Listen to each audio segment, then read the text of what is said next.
Hey, this is Matt. Once again, what about the end of the video? This is the paid request, this time for Eelco. Thank you so much for that. And for those interested in requesting pretty much any type of videos, topics, reactions, commenters, reviews, re-reviews, what have you, feel free to send it either directly to my PayPal or join my Patreon. Both links are down below in the info box. And this is for How the West Was Won, which is a 1962 Western that tried to be very big and epic. What I mean by that is it's almost 3 hours long. There were 3 directors, and it's kind of told in like an anthology, but at the same time there is an ongoing story that's going through many years, trying to tell and encapsulate the whole mythos of the West, from moving out west and mountain men to the search for gold mines to the Civil War to the railroad being built, some stuff with Native Americans. That you're trying to encapsulate, some would say all the cliches, but all the stuff about the West.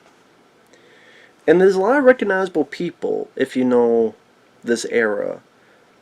Jimmy Stewart, James Stewart, Gregory Peck, Henry Fonda, John Wayne, Lee J. Cobb, Spencer Tracy doing the narration. What was it? What was his name? Eli Wallach. If you squint, like in a very small role, Lee Van Cleef is in it.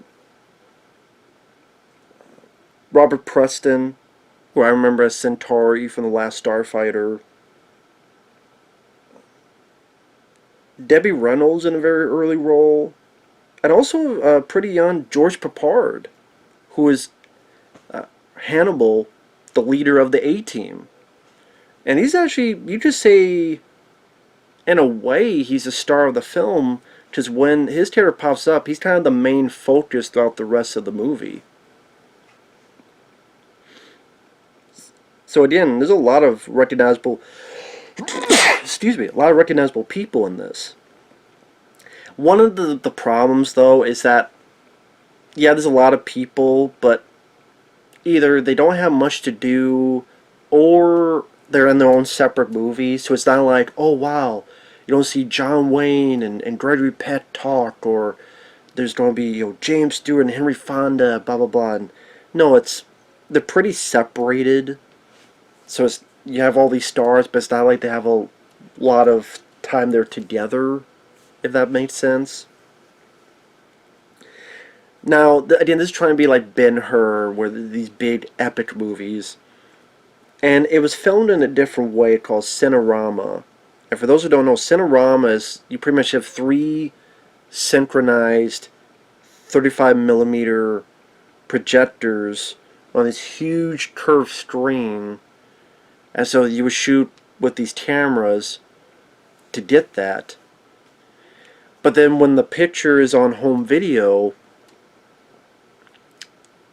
it's kind of cool to look at because it's different and it's very wide. But you tell like there's a little bit of a curve because of that. And because of the way you're doing that, you can't zoom, you can't have close-ups. Every shot is kind of by the waist. For the most part, people are in the middle of the camera, like in the middle of the screen. Like, imagine an entire movie of wide shots. Every single scene a wide shot, wide shot, wide shot. And you get some good-looking shots. Like, this could be a movie you watch and take in the visuals. But some people might get a bit tad old with that, and it's 3-hour running time, and you want to see like a bit 1 or 2 close-ups or something, so people might get worn out about that. It definitely makes it feel as if you're seeing like a much wider picture. Apparently it was really tough to to film the movie because of having to do that. The score fits the film fairly well. You know, the musical score was very much praised when it came out. Like I say, it fits the film well. Like, a lot of recognizable actors. Being a big fan of the A-Team, it was nice to see George Peppard in a, again, pretty substantial role when he pops in.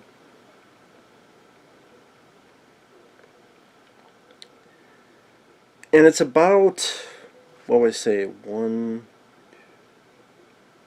5 stories put into this.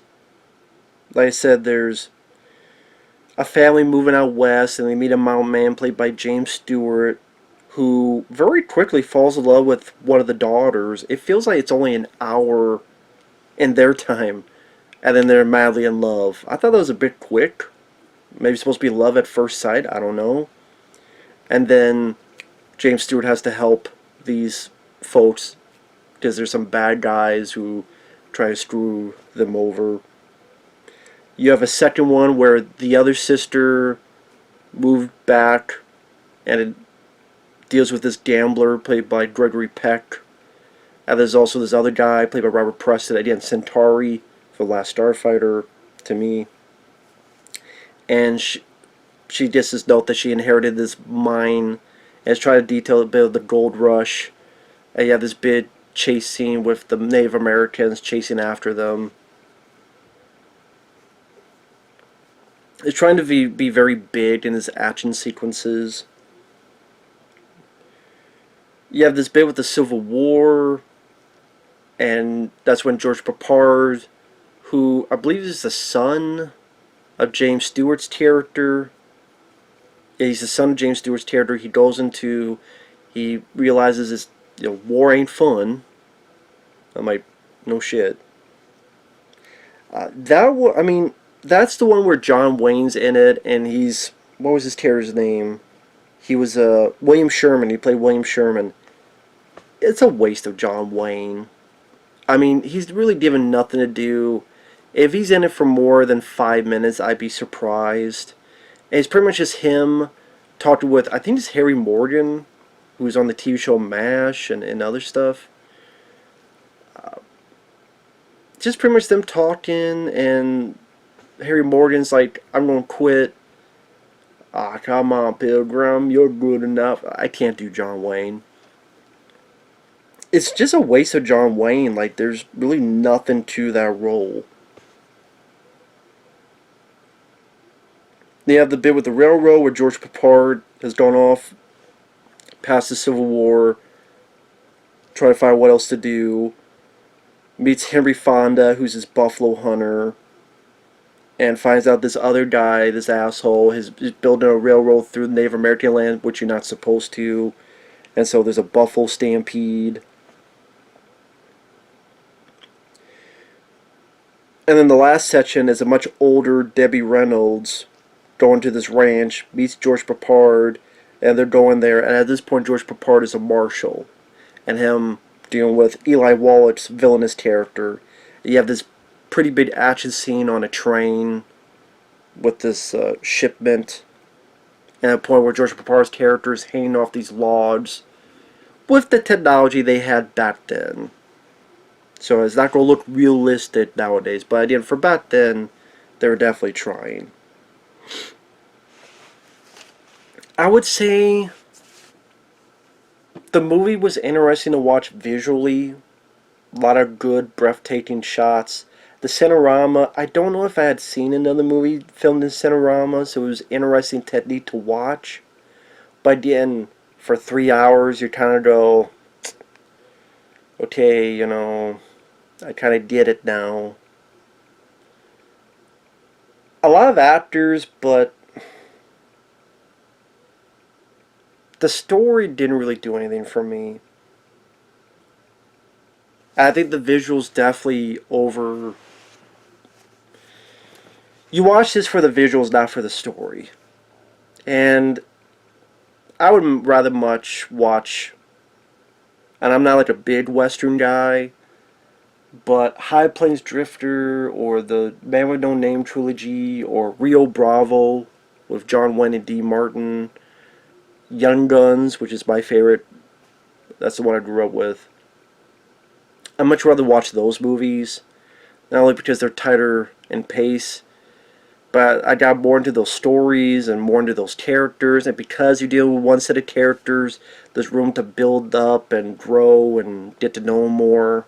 Well, again, this is like an anthology, but it's not an anthology. And yeah, I can't really say I got really into the story.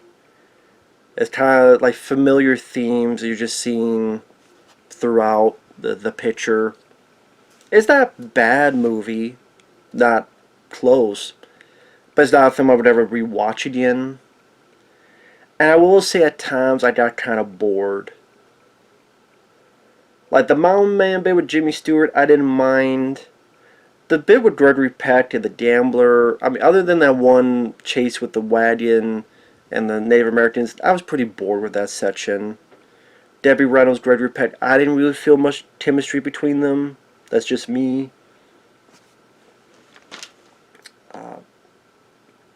Even the Civil War bit, it's a very rushed take on the Civil War. Here's a battle, here's a battle, here's a battle. Oh, here's George Peppard. He's sad, and there's John Wayne talking for a couple minutes because this other guy wants to quit. And then George Peppard's with this guy who's a Confederate, and they're both tired of war, but Confederates go to shoot, and George Peppard shoots him, and why did you make me do it? And that's pretty much it with the Civil War. It just seems like a very rushed, barely even Cliff Notes version of the Civil War. Never goes into slavery. You know, I don't think there's a single black guy in the movies, which is interesting. I guess black guys didn't exist in the Wild West. I don't think there's a single black guy in the movie that I saw. And if they deal with Civil War, you think that would come up. But, no. It doesn't. It's very much a romanticized version of the Western. Very much a romanticized the glory of the West. And we all know the truth where that's a lot of that is horseshit. I think that's probably why I got more into the Clint Eastwood westerns than the John Wayne westerns. I still like Rio Bravo, but again, if you're asking me which I choose, the Eastwood western, Young Guns, the first one, I would say that's a bit more easier to swallow, so to speak. But at times it was just a slog to sit through.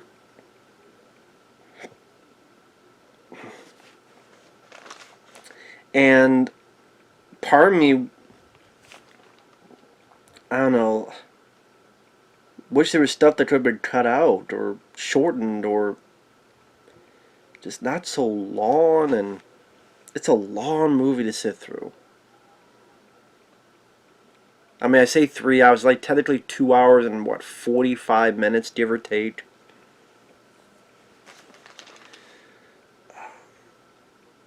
I would say probably the bits with James Stewart at the beginning of The Mountain Man. And maybe I didn't mind Henry Fonda as the Buffalo Hunter.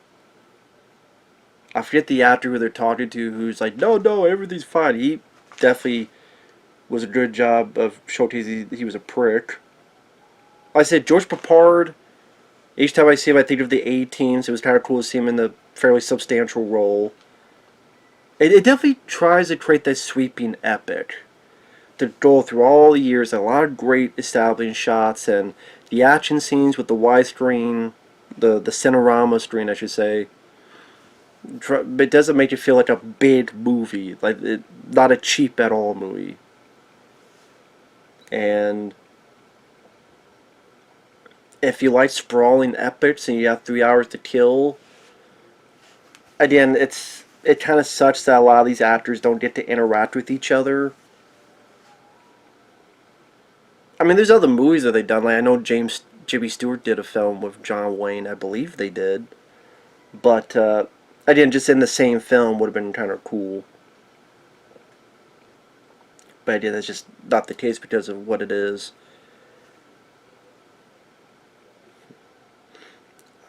I know this got nominated for Best Picture when it came out, and but it's not really a film I've ever like. When I got the request, I honestly had never heard of this film.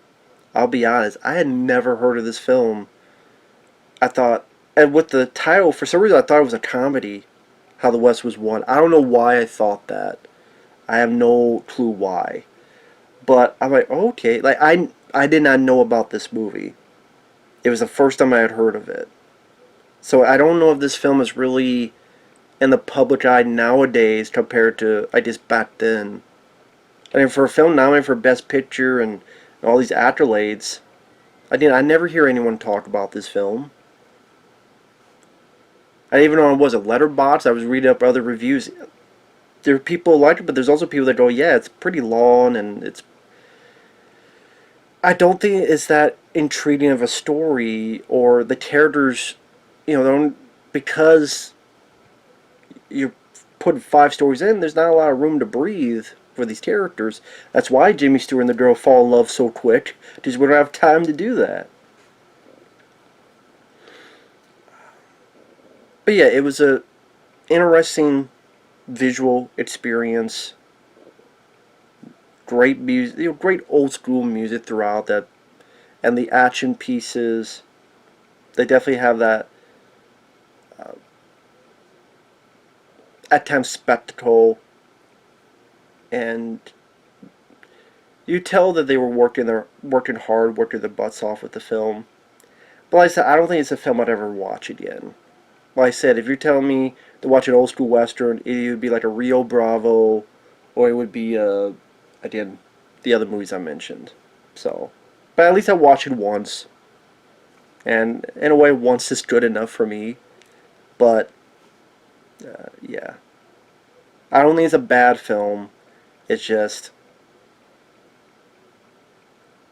like I said, it'd be a bit of a slog to get through as it goes on. But in the Cinerama technique, like I said, some people may be a bit too funky for people. He's like, something about this seems a bit weird. You might get that feeling. I don't blame you. But with that said, thanks for watching. We'll see you guys later. Bye-bye.